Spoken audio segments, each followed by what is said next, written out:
Olá, boa tarde, bem boa tarde, né? Tô aqui no meu horário de almoço, é 12h15, quarta-feira. Sejam bem-vindos. Eu queria falar uma coisinha aqui com vocês. Eu confesso para vocês que não foi muito fácil dormir essa noite. Depois de todos os estresses que estamos passando, não podemos esquecer que médico também é gente, né? E que nós também estamos sendo privados do contato com alguns familiares, de passeio, de uma vida normal, digamos assim.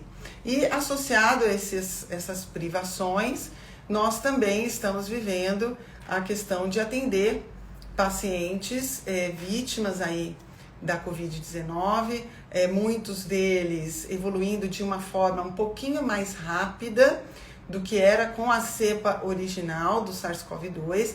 Essa cepa P1, a gente está levando em conta agora que quem está em circulação é ela, e a evolução tem sido um pouco diferente, sim, com os pacientes evoluindo mais rápido para a fase inflamatória. O que teve que fazer com que, mais uma vez, nós tivéssemos que nos adaptar.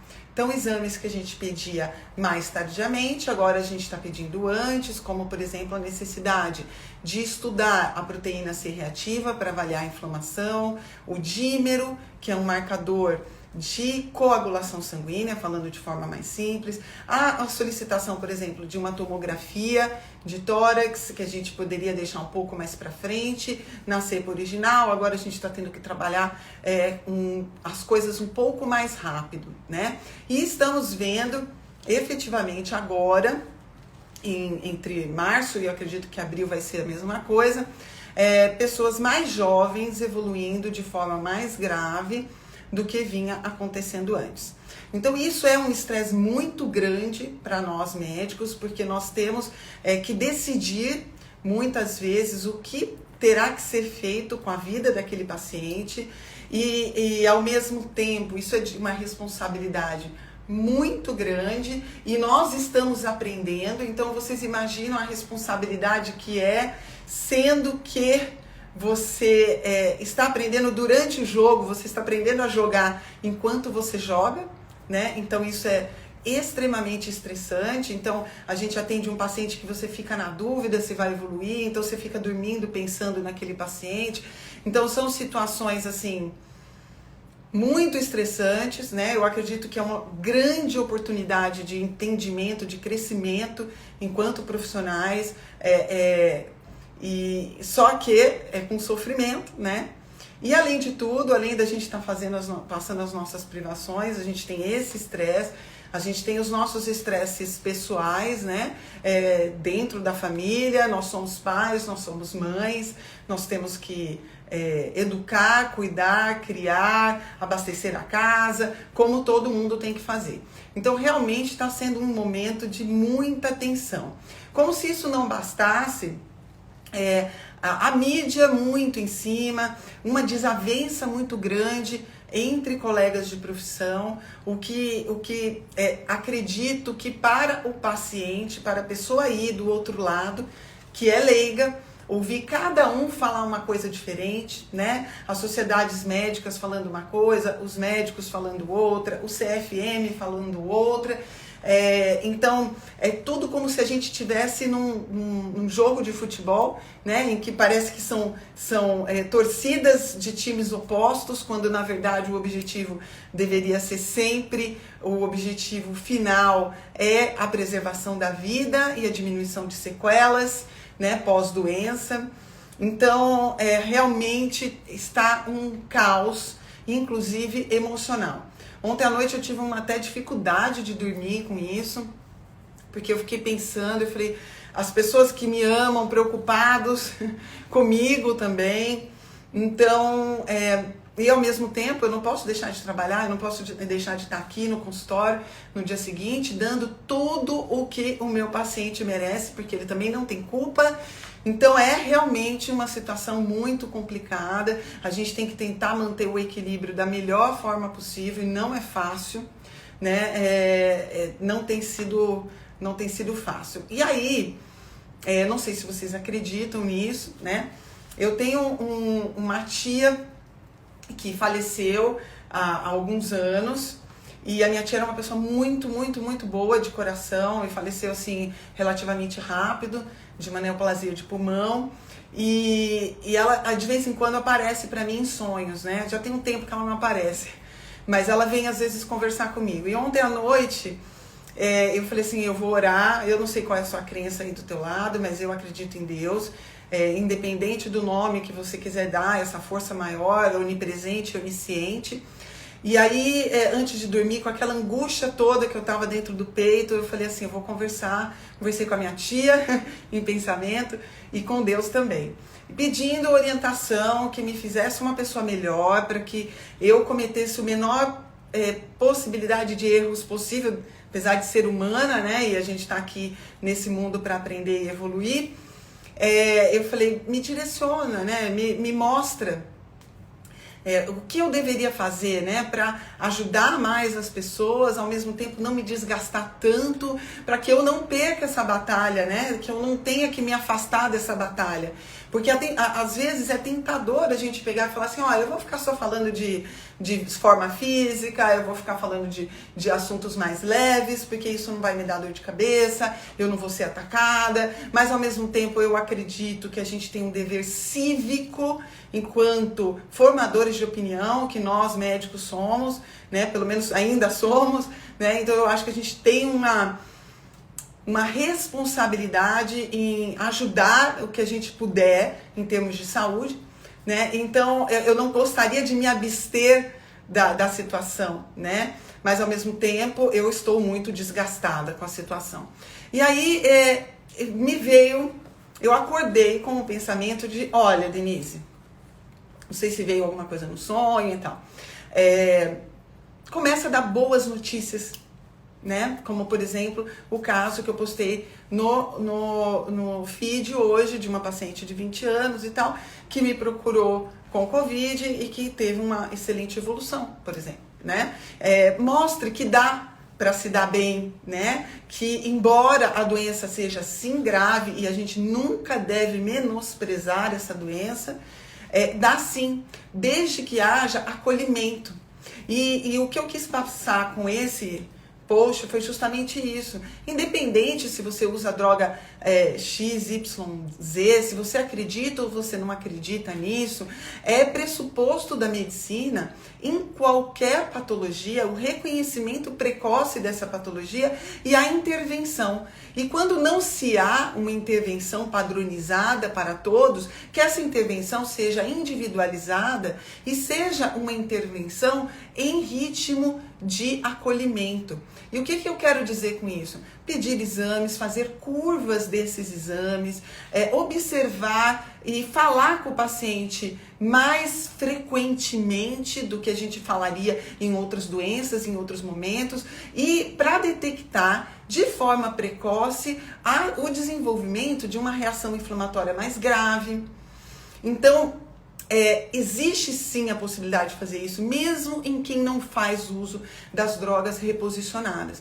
Eu sei que é difícil, eu imagino quem está na frente de um pronto-socorro do SUS, né? Como ele vai fazer esse acolhimento? São realmente verdadeiros heróis os colegas que estão atendendo 30, 40 pessoas num dia, e também tem problemas pessoais, e também tem medo de morrer, também tem medo de ficar doente, está num nível de estresse absurdo, muitas vezes não come direito porque não tem nem tempo de comer.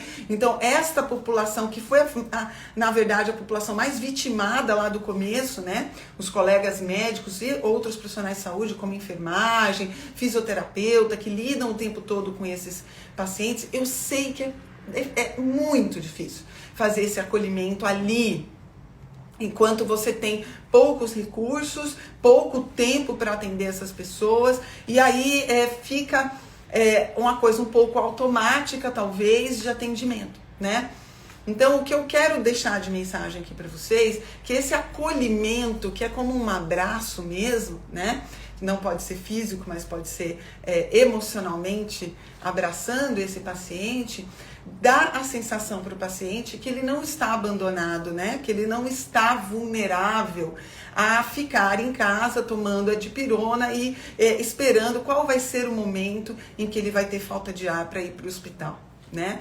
Isso realmente não dá, né? Não dá para a gente fazer isso, né? Então, o que eu quero deixar para vocês, que independente do que vocês acreditem, independente do que é a sua crença política, religiosa, o acolhimento precoce é o que está salvando vidas, tá? Esse olhar cuidadoso sobre esses pacientes. E tenham paciência também com os colegas que não conseguem fazer isso por volume de trabalho, cansados, indo de plantão de um hospital para o outro.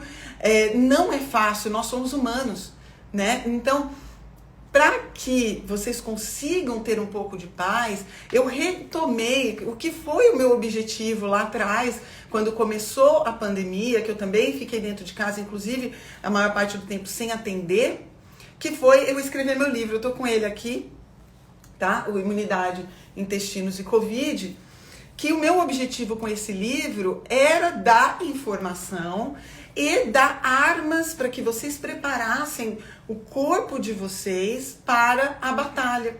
Então, como fica muito difícil esse acolhimento nos hospitais, nos prontos-socorros, nas UPAs, no serviço público, pelo volume de pessoas que esses médicos precisam atender, esses profissionais de saúde precisam atender, e poucos profissionais de saúde, como a gente sabe que isso já é uma coisa há muito tempo, é assim, não é agora na Covid-19 que isso está acontecendo, talvez isso esteja mais óbvio agora para nós, né? O caos da administração pública de dezenas, digamos assim, de anos dentro do SUS, né, o antigo IAMSP, essas coisas todas. Você que está me assistindo agora, eu só queria deixar para você a mensagem de que você tem poder. Se você começar a cuidar do seu corpo antes que ele tenha que enfrentar essa batalha, eu não tenho dúvidas que ele vai estar em condições melhores para enfrentar essa batalha. Não existe nada em medicina que seja garantido. Não existe. Não existe. Tá? Se alguém disser para vocês, eu vou curar você com esse remédio, ou eu vou curar você porque eu tenho o respirador e não vai ter problema, isso não é possível de se falar. Porque a origem humana é falível. Nós vamos morrer um dia, embora não queiramos pensar nisso, nós vamos. E não há nada garantido, porque em medicina não existe 1 mais 1 igual a 2. Cada paciente é um, cada situação é uma, cada genética é uma, cada hábito anterior ao processo é um. Tudo isso responde por a responsabilidade perante a evolução dos pacientes, tá? Uma das coisas que vocês podem fazer é cuidar do corpo de vocês antes da batalha, tá? E o meu objetivo com o meu livro foi justamente isso, dizer, vocês não estão abandonados e vocês não estão à mercê, tá? Porque toda essa confusão do fla-flu, né, de quem defende, quem não defende, quem é Bolsonaro, quem não é Bolsonaro, deixa uma incrível crise de autoridade. Neste momento, quando a gente fala de saúde, quem é a autoridade? Não é o Bolsonaro, não é ninguém político, a autoridade é o médico. E quando nem os médicos se entendem, a população fica mais ansiosa, mais angustiada, mais com medo. Não sei quem vai me atender se eu tiver esse problema. Será que essa pessoa vai estar alinhada com aquilo que eu acredito, com aquilo que eu penso? Né? Então eu entendo perfeitamente que essa crise de autoridade deixa todos nós com uma situação de vulnerabilidade. Então, para que você não se sinta tão vulnerável, comece a você a tomar a sua saúde em suas mãos. E o que eu estou falando em saúde em suas mãos não é, gente, sair correndo e comprar suplemento, e comprar droga de prevenção, que vocês sabem que eu não sou a favor. Não é isso. Tem muito mais que você pode fazer por você antes de pensar no suplemento, antes de pensar em alguma droga preventiva. E é justamente sobre isso que eu falo no meu livro. E sabe o que é melhor? Se você começar a tomar a sua vida em suas mãos nesse momento, você não vai estar melhorando só a possibilidade de você evoluir de forma grave da Covid. Você vai estar cuidando da sua saúde para todo o resto. Para doenças crônicas, para doenças cardiovasculares, para diabetes, para câncer, para possibilidade de AVC, para tudo. Então, gente, que esse momento de intenso estresse, intenso desafio que nós estejamos passando, seja o momento de virada da chave da sua vida, para você tomar a sua vida em suas mãos, ter responsabilidade por si mesmo e começar a cuidar de você e parar de terceirizar a sua saúde. Não existe droga mágica, não existe suplemento mágico, não existe diante de um corpo mal cuidado.